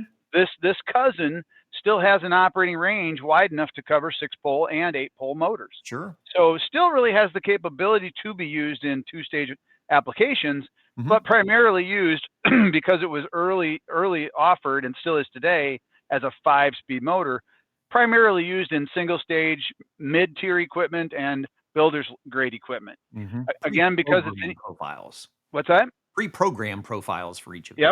these. And we're gonna dive into that on the next slide. So Mm-hmm. again, because it's an ECM, only slight loss in efficiency, Mm-hmm. still applied to the same blower wheels and outdoor fan blades. So manufacturer didn't have to change their wheels and their fans. They simply had to slide in a motor. And again, very well suited to take the place of that PSC motor Mm-hmm. and help the manufacturers go from 10 SEER to 13 Just SEER. need to give it low voltage speed signals instead of high voltage speed signals. Exactly. Mm-hmm. Exactly. So let's talk a little bit about that constant torque. So it provides, so now we can continue to use our term, our airflow curve, Mm. because a constant torque motor is not a constant airflow motor. And this is where it's the littler brother, or it's the not so ECM, or the fake PSC, or the whatever you want to call it. The other one's the real ECM. This is the not so really. So the constant torque motor is not constant airflow. I think personally, even though I'm being kind of nerdy about the terms, if you keep using the terms, they make sense in your brain. A constant airflow motor is going to maintain airflow. Air. A constant torque motor is only going to maintain torque. That should be a very easy way to remember. They're not the same motors. They're not going to perform the same Good in point. regards to airflow performance. Mm-hmm. And quite simply, as we discussed it even more in depth in episode 2, this motor has an airflow curve very similar to a PSC motor. The green line is the constant torque. Is it a little better than a PSC motor at higher static? Yeah, but I mean, what are we talking about? 50 CFM? 100, yeah. Yeah, 50 CFM across the range from 1100 to 1050 at 0.9 static. So we're not talking about enough performance to not keep the coil from freezing or not keep the limit from tripping if the static pressure gets too high, because that was not the design of this motor. So Right. the design of this motor was to mimic a PSC, Yep. but give the electrical efficiency of an ECM motor. Perfect sense. So then one of the things that I mentioned before, hey, this is going to come up later, that programmability. So this motor, it covers the range of a 6-pole and an 8-pole motor, and it's got 5 speed taps. Well, that means you can have any 5 RPM values between 6 and 1200 if that's the operating range of the motor. Right. Or any torque percentage from 0 to 100% value of that motor. And that's actually a more accurate way of describing it. So yes, it does have a 6 to 1200 RPM operating range, but when you put 24 volts on one of those taps, you're not really telling the microprocessor, I want 800 RPMs. You're telling the microprocessor, I want 32% torque. And that 32% torque may create 600 RPMs, 800 RPMs, 1,000 RPMs, but whatever it is, it's what the manufacturing engineer selected for the heating airflow or the cooling airflow or the options for different airflow for different static pressures. But that's where I said that discussion about a PSC motor actually being a multi-torque motor, not a multi-speed motor, helps this motor make sense. It's called constant torque, but the whole industry still calls this motor a multi-speed motor. In reality, it's a multi-torque motor. So it just depends on if you just want to stick with the multi-speed. Oh, that makes sense to me, and I'll keep using it. That's fine. It's not my place to tell you you can't use that term. Yeah. But if you want to completely understand the technology, what's programmed in the microprocessor, what's activated when you energize those taps is a torque value, not an RPM value. Man, that makes so much sense. If I'm an OEM manufacturer of equipment, and especially if I was a single stage, like I've got a 95% single stage furnace, I could use that motor probably on everything from 40,000 up to 120,000 BTUs with different program points along the way. You could. That's a great point. So if you used the 3/4 or the 1 horsepower motor, you could absolutely probably cover that entire range. Yeah. The challenge is in your 40,000 BTU appliance, AC. you'd have a motor that's probably an inch and a half longer than it needs to be, and you'd have a motor that probably has additional cost that you don't want to put in there. Yeah. But certainly where you used to use 4 different horsepower ratings of PSC motors to cover that range, and maybe 10, 20, or 30 SKUs to cover 6-pole or 8-pole or the different windings you wanted for the different torque values, you can absolutely get away with 2 SKUs to cover that entire range. And you're also covering 1.5 to 3 ton and 3.5 to 5 ton with those 2 motors as well. Man, I love that. Yeah, pretty cool. So one thing we mentioned in Module 2, and if anybody, so far I'm talking a lot about being a multi-speed, 5-speed motor. Anybody that remembers Module 2, or if you watch these modules, episodes in progression, you're going, well, wait a minute, you said Module 2, these things are communicating now, and they are. The communicating technology has landed on constant torque motors, PWM and 9-speed,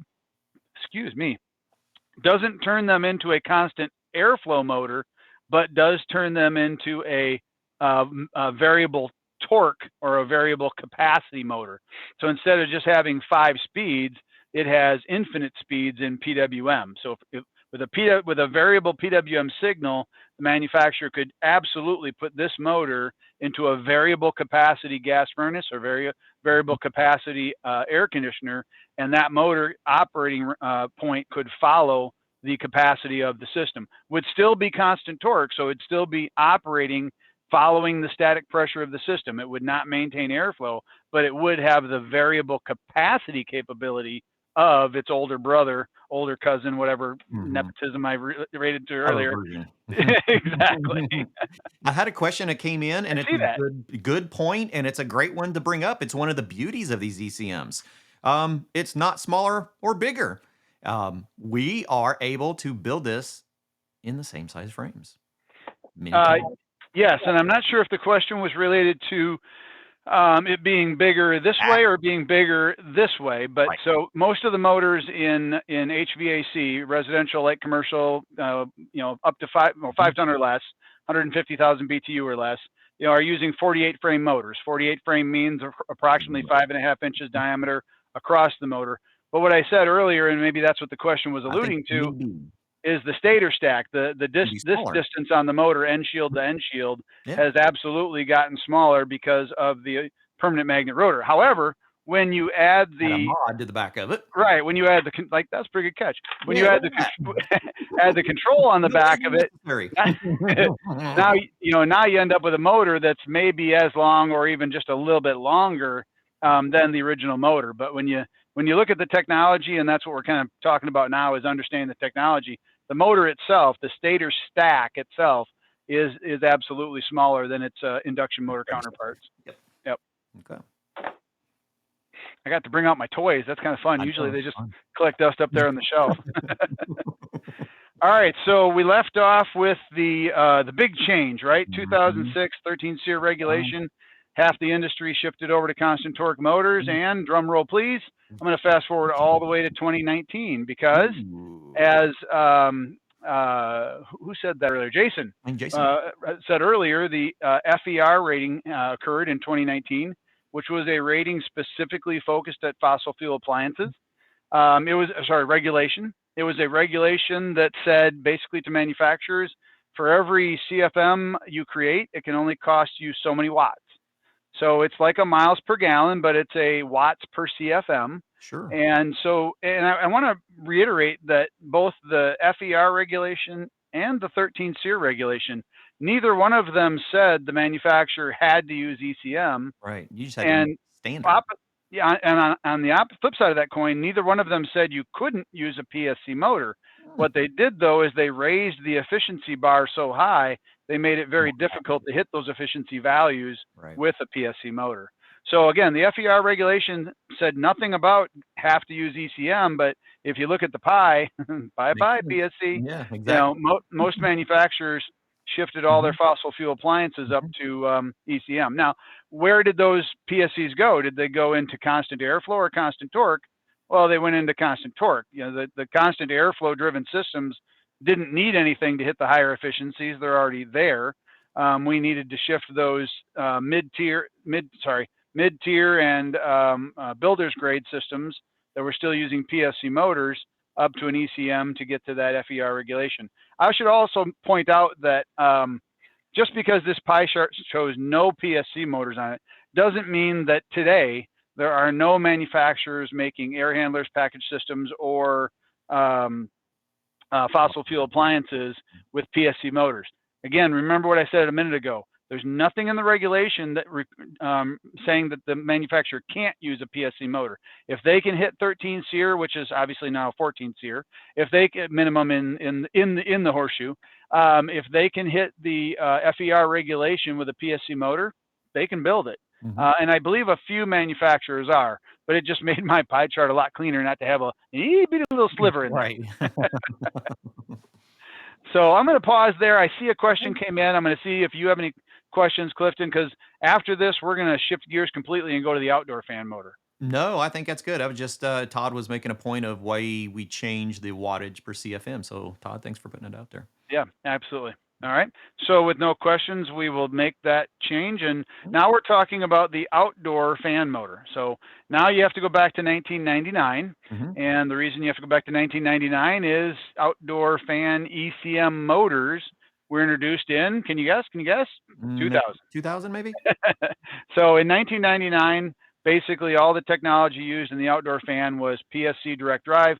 Yes, there probably were a few shaded pole motors still being used out there, but for the most part, it was all PSC direct drive motors. Fast forward to a couple of years ago, 2022, and you'll see why I stopped there in a second. We introduced ECM outdoor fan motor technology in the year 2000. Fast forward to a couple of years ago, about 15% of the industry has shifted to that motor, that ECM motor. What's interesting about the use of the outdoor fan motor is it's predominantly found in your 16 SEER 2-stage and above. That's right. Now, there are a few manufacturers, and I'm not going to use names. If you know who they are, you know who they are. There are a few manufacturers building 15 SEER single-stage units, and they're using ECM motors. That's fine. But the majority of the industry that's using ECM in the outdoor fan market are using it in a 16 SEER 2-stage system. And that's important for a couple of reasons. One, for the next discussion about SEER regulation, and two, for the discussion about how they're operated. So let's talk about SEER first. So introduced in 2000. In 2006, we had the 13 SEER regulation. So we introduced the motor technology in 2000. 6 years later, 13 SEER happens. Any influence on the outdoor fan motor technology? Nope, because the ECM is not being used until 16 SEER. So there's the 13 SEER regulation really doesn't affect it. 2015, we saw the southern regions move up to 14 SEER. Did that influence the use of the motor technology in the outdoor fan application? Nope, because they're still making 14 SEER with a PSC motor. Exactly. Now, you'll find out why I stopped at 22. Just last year, we went up to 15 SEER in the outside the horseshoe and 14 SEER inside the horseshoe. So does that affect the motor use? No, because manufacturers are hitting 14 and 15 SEER with PSC motors. So what I'm even yet to find out, because I haven't done my download of 2023 yet, is did manufacturers start building more units with constant speed or ECM motors just because they see the writing on the wall? There's going to be they need a different more of a difference, cost difference, SEER difference between the minimum and what they're offering as their mid or their premium tier systems. So that might have some influence. We might be at 20 or maybe even 25%. But I think this is a pretty good way for everyone to realize what types of systems they're going to find these in and where they're going to find them. I'm in Wisconsin.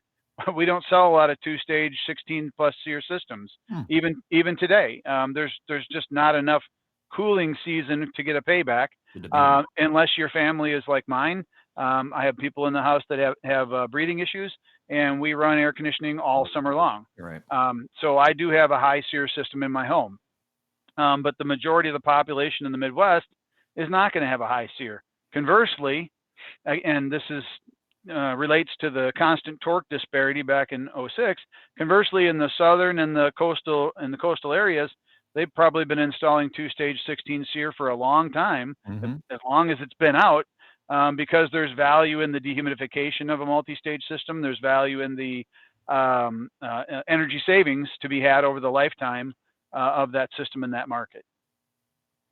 Makes sense. All Absolutely. right. Did I see a question come in, or was it? Yeah, there was one that came in about programming, and we actually, mechanical environments, we spent quite a bit of time talking about the programming of ECMs from the OEM level. That would have been in episode 2. Well, we talked about a little bit in 1 and 2. So if we go back and watch our previous episodes, you'll see that the programming is very much done from the manufacturers. And then knowing what those speed taps are, you really have to look at the label for the motors themselves, because they could be programmed differently from the manufacturers.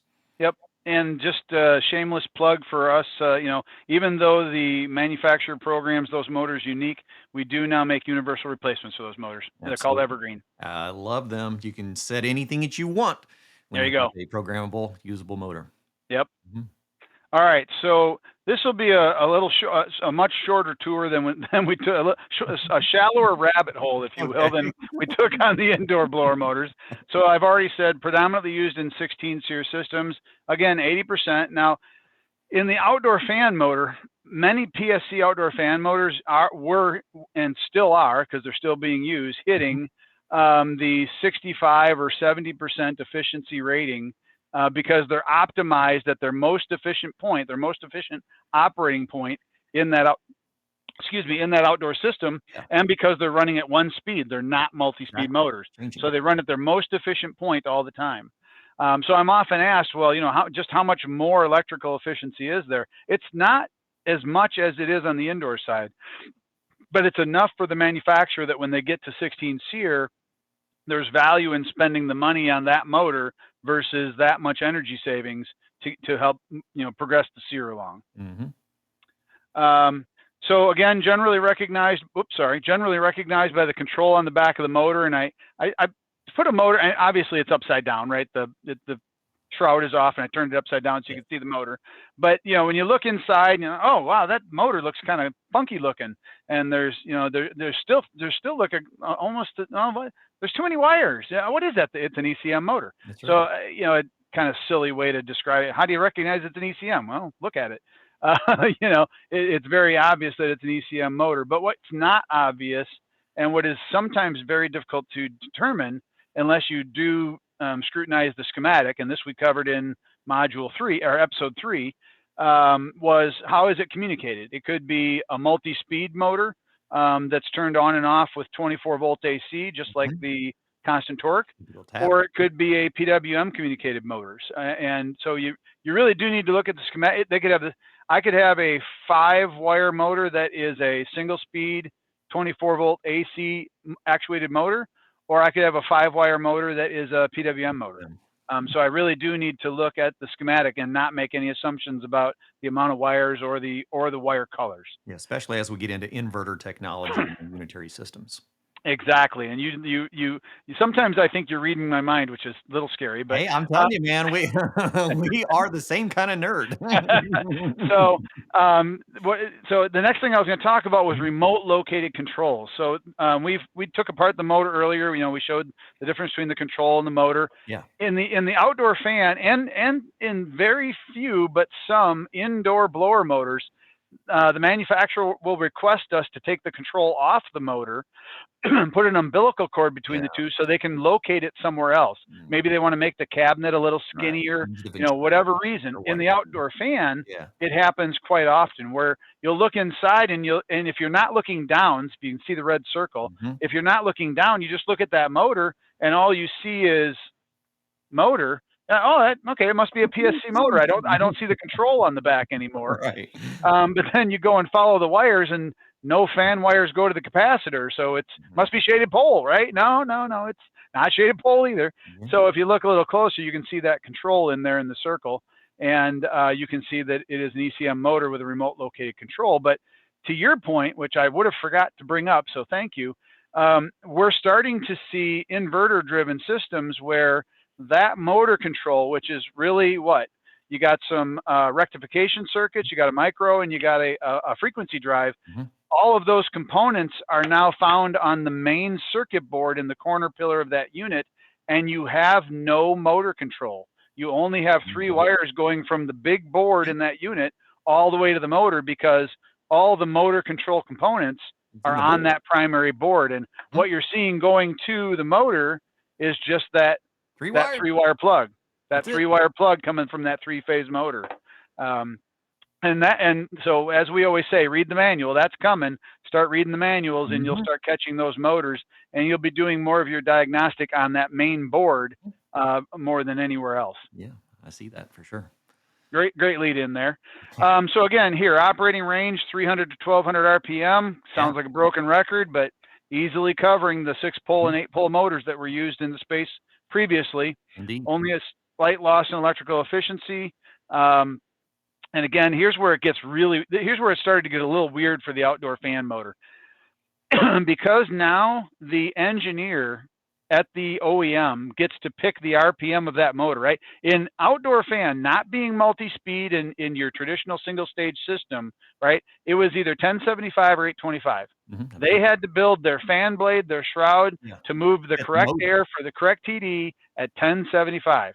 Well, now, we came along and said, pick any speed you want. So all of a sudden you started seeing these really wild looking fan blades, and they're going so slow you can darn near watch the thing go around. And of course the value of that is bigger blade, lower RPMs. We reduce the decibels. The purpose of these wild looking blades is to get rid of the old wump wump and have that air kind of fall off the end of the trailing edge of the fan. So we see really odd looking blades, but the technology of the motor was actually what enabled the blade manufacturers. Giving engineers the ability. Yes, giving the ability to start making those wild blades. So you see that those more predominant in the ECM systems, where the speed of the motor and we talked about this again in episode 3. The challenge with replacing the outdoor fan ECM with anything generic, and even we don't have one yet, is I have no idea what RPM that motor's operating. It on the rating plate, so you can see the rating label right here. It may be listed 1200, 600 to 1200, 800, 700, 800 and 1200. But what you really don't know is how is the microprocessor inside programmed? Right. I don't have a laptop here, but let's just say this is my laptop. Okay. I know it's not a laptop, but this is my laptop. What microchip is in it? How is it programmed? Is it an Apple or is it a mic? You can't tell just by looking. I mean, in some of the case styles and stuff you can tell, but there's no way to look at that motor and know what RPM value or values it was programmed at. So in the outdoor fan space, you really need to go back to the manufacturer. I see a question came in. Yeah, absolutely. Henry, that's a great question. We highly encourage you to go back because we have all 3 of them covered. We have our constant airflow, we have our constant torque, and our condenser, all ECM classes, and we dive into how they are operating and how to troubleshoot. So yeah, good question. Absolutely. All right. We almost went backwards with this series, Chris. But it's great because now we got everyone hanging in going, okay, I learned all the deep stuff. Now let's do the overhead. And now it all comes together and makes sense for me.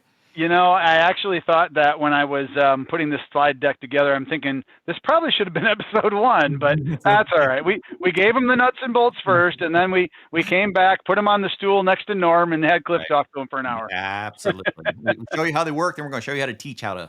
There you go. So, at the end of the day, are you serving dinner with this show? No, maybe we should. We'll get some pizza out. Good. We'll be over soon. We're glad everyone's hanging in with us. I have a feeling what that comment means is we're having too much fun. Yeah. So this is where again, the fuzzy lens. I love the way you phrased the topic of the show. This is where you've got all these motors. They all look a little bit different. They're applied to indoor blower and outdoor fan, and they're all ECM. And they all technically have different names: constant torque, constant speed, constant airflow. But what gets really weird here for a moment is, so if I'll ask you, Cliff. I'm gonna put you on the spot, Clifton. This motor right here, is it a constant speed, torque, or airflow?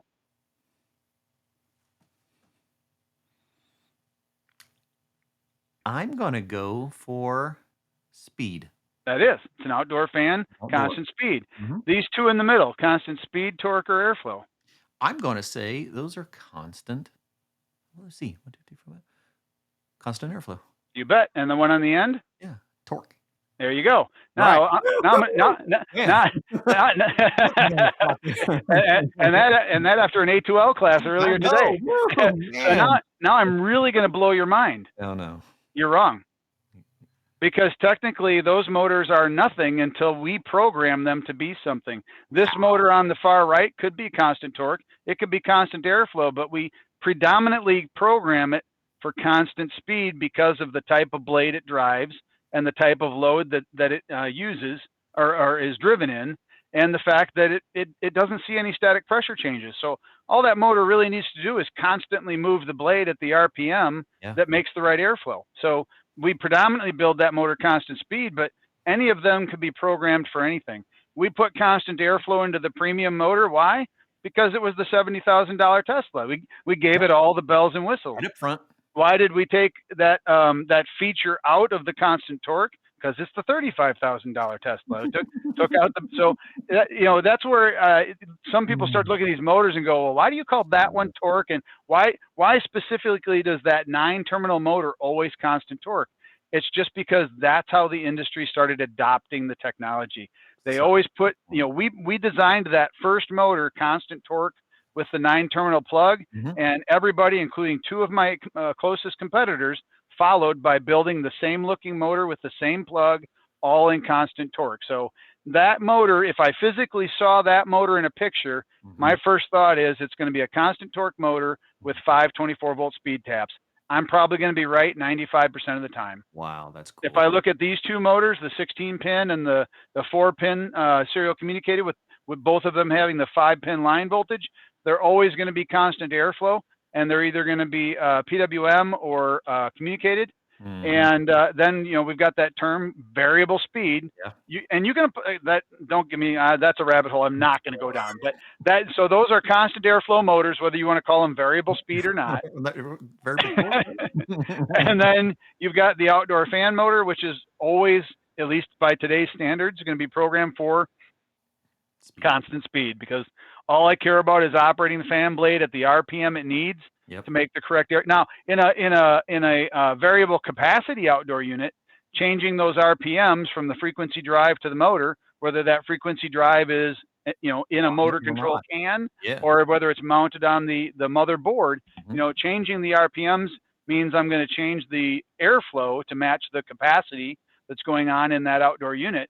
But that still doesn't make it a constant airflow or a constant torque motor. It's still constant speed. Once the microprocessor says, hey, slow down to 800 RPMs, then the frequency drive takes over and says, okay, I'm going to keep it at exactly RPM, 800 RPM. If you know, if the wind blows against the blade and slows it down, I'm going to increase the torque to bring it back up to 800 RPM. If something makes it go faster, I'm going to back off the torque and bring it. Its only job is to maintain RPM. So hopefully that helps make some of this technology a little more clear. Understand why we fog off from the lenses. Yep, why we have all these names. Yeah, fog off the lenses, absolutely. So we're going to wrap it up with something that we could have talked about in each one of the first episodes, but true to form, I ran long in all 3 episodes. That's okay. So we saved it for great here. Information, Chris. And that is diagnosing the motor separately from the motor control. So you can, in some cases, and I will talk about that more in a moment. You can, by the way, I love the comment. I want the Lamborghini motor. You can replace the control only. So you can replace just this part if it's the only part that's failed, if you determine that the motor portion is good. But you have to do more diagnostics. So you have 2 options when you have a failed ECM. You can either replace the whole thing, the motor and the control. It's almost always sold as one piece. Or you can replace the control only, but that requires diagnostics of the motor to make sure the motor is good. We don't want to put a brand new control on a failed motor, because that would be bad. You can replace the control on all of the indoor blower motors, depending on the OEM. So, but you can't replace the control on outdoor fan motors. And I say can't, meaning manufacturers don't offer control only parts on the outdoor fan motors. Okay. They've been around less than the other motors. Right. Their volume isn't as high as the other motors, Right. and their failure rate isn't as high as the indoor blower motors, again, predominantly due to the volume. Yeah. So they're just not offering the two parts, the whole and the control only. So this is only going to be applicable to your indoor blower motors, but I also want to urge you to, before you, and unless you want to do this for fun, and if you're nerds like us, you're going to do it for fun, but I urge you to call the so you've diagnosed the motor's failed, it's in a train, a carrier, whatever. You call the distributor and say, hey, do you have controls for this? And they say no. Well, then don't waste your time diagnosing the motor, because you're going to replace the whole thing anyway. Absolutely. But if they say yes, then you can go, then you have to diagnose the motor, at least if you want to do a good job. So we're going to take you down that path today. Takes about 10 minutes total. I'm always at, this take a long time, right? It takes about 10 minutes, and really 5 of those minutes is just for safety. The actual work probably only takes a couple of minutes. And you're going to be doing a winding test. You're going to be doing a face-to-face test. And just like with any motor, you're going to be checking to make sure the bearings are solid. Mm-hmm. So the first 5 minutes you're going to waste are, and you can waste this 5 minutes while you're making the phone call. You want to turn the power off and wait 5 minutes, and you're waiting for discharge.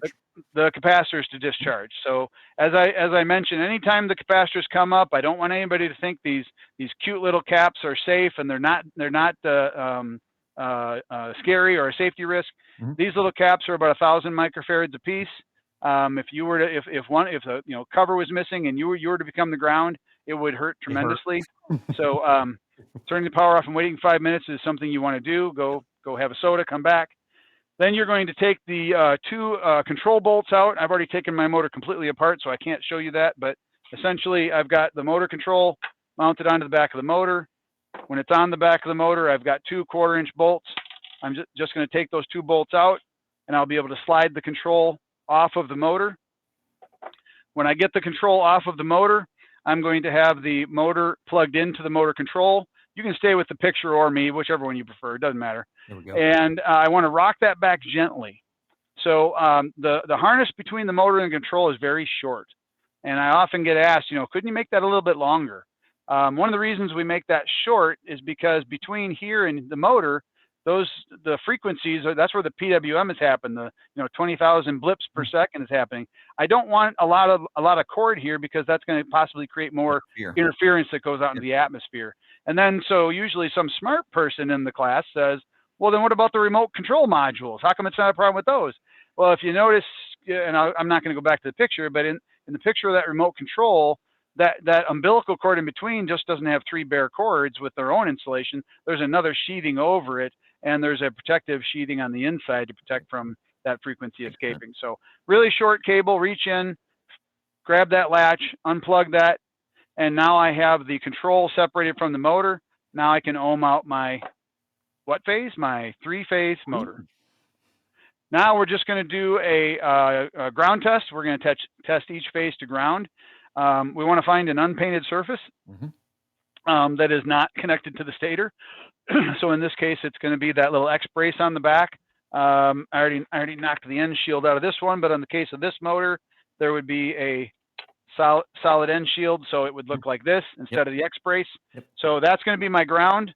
I'm going to take my meter, check to ground. As long as I have infinity on all my settings, it passes my test, and I can move on to the next test. If I have any continuity to ground, then it fails the test, and there's no reason to go on to the next test. If the motor's failed, then obviously got to replace both. So we'll say it passed this test, and we'll go to the face-to-face test. So now I'm basically ohming out each winding to its brother. So 1 to 2, 1 to 3, 2 to 3. They're not labeled with numbers, so please don't look for the numbers. Just pick any 3 wires and start going through them in order. Being a 3-phase motor, I just want them all to read the same. Now, there's a lot of discussion about this, and I used to do a workshop where I'd bring a whole bunch of motors and we'd ohm them out, and the magnet plays havoc with that ohm reading. So that ohm reading is always floating. Anybody that's ever tried to set the gas pressure on a Lennox pulse furnace knows that gas pressure is always now we're moving going around. back. Yeah. So the ohms value on an ECM motor is not just a nice stable number. It's always moving. So you kind of got to look for the range, Yeah. which is why I put 5.1, 5.3, 5.5.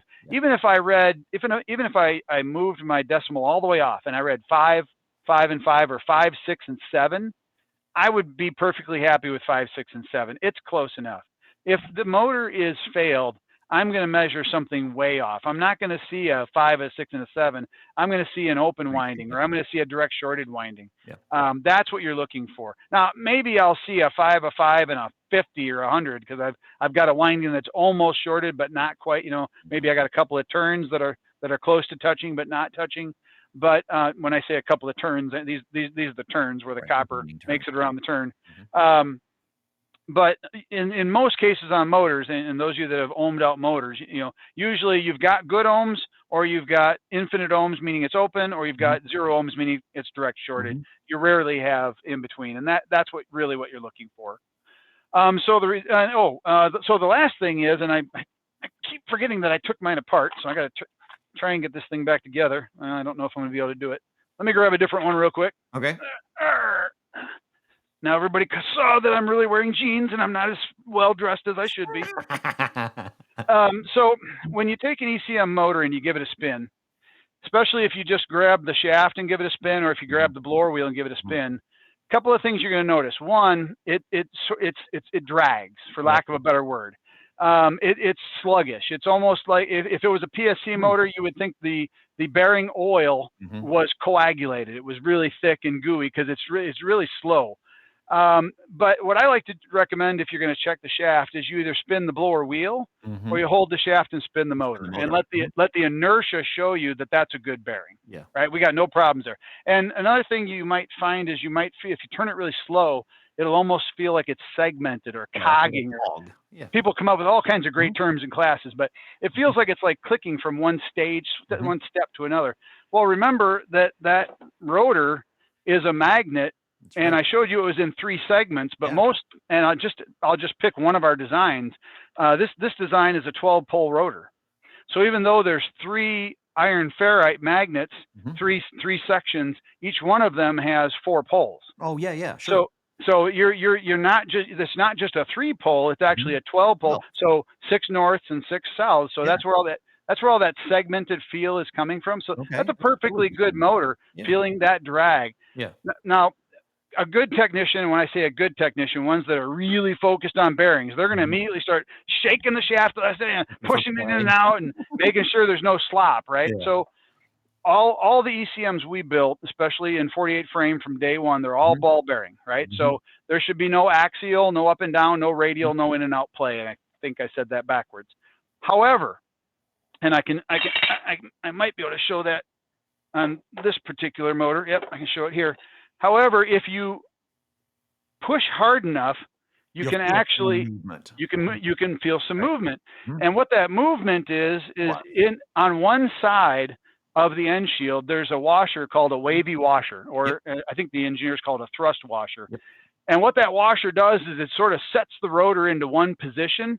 It allows it a little bit of movement, but it sets that rotor into a position so it always stays there. Exactly. Whereas on a brand new PSC motor, you can have as much as a 1/8 or a 1/4 inch of in and out play. Right. So a good ECM bearing should have no in and out, no sideways play. But if you push hard enough, you could feel that thrust washer compressing. And it will segment if you are the load and you don't have as much inertia as a blower wheel or say, all this girth. I always like to say, test them like a lollipop. Just hold the shaft, and that's obviously a good bearing. So, good bearing, good face-to-face test, not shorted to ground. We can put a new control on that. She's good to go. If it fails any of those tests, then we have to replace the whole thing. And I'm going to reiterate one more time, just because I don't like people to waste their time, just because your time is so valuable. Call the OEM first and see if that control is available. We do, I mentioned Evergreen Universal Motors. We do make some controls in the constant torque motor the Evergreen EM, but they're close to being phased out. So you want to, if Okay. you're going to replace controls, you're probably going to be using OEM. If you're going to be using OEM, please call the distributor first and see if they're available before you spend the time ohming out the motor.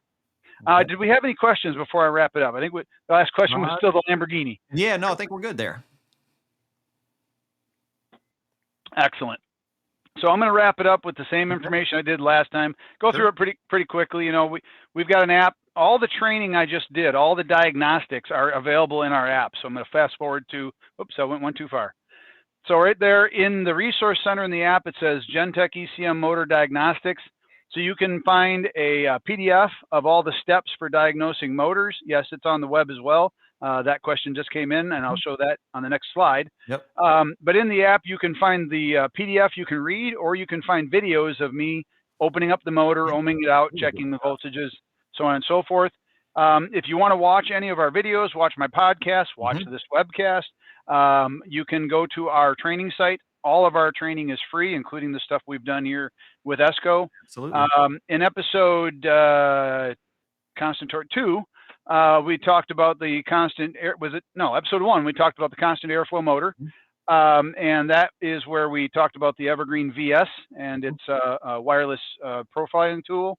And all of our Evergreen motors, all our Evergreen aftermarket universal replacement motors that do both PSC and ECM replacement, you can find the manuals, videos for installation and support right in the app under tech support. So 2 clicks, 1 click to get into the Evergreen tech support section, 1 click to click on the Evergreen motor you're using, and you're looking at those videos. All of that same information is available. I didn't mention the name. The name of our app is the Dealer Tool Belt. The name of the website is the Dealer Tool Box. So they're mirrored. All the same information. One's on the web, one's in the app, just to make it easy for you to get to. And of course, you can always go directly to our training page, regalmmu.com, which you very politely put a QR code on the screen for. Thank you. I appreciate that. Absolutely. And last but not least, of course, a shameless plug for the book I wrote almost 10 years ago now. But what's funny is I was paging through the book. Maybe you noticed some of the images in this presentation were from that book. Sure, absolutely. You know, that information is still relevant today. There's not too many changes in the technology in the last 10 years. Changes in the equipment, changes in the regulations, but not too many changes in the technology itself. So, and that book is available from both RSES and ESCO. And with that, I'm going to say, one last thing I do want to mention. So every month I do these Motor Minute Tech Tips. They're just a couple minutes long. It's like you know, getting a handout with a 1-page tech tip, but it's a video you can watch. Right.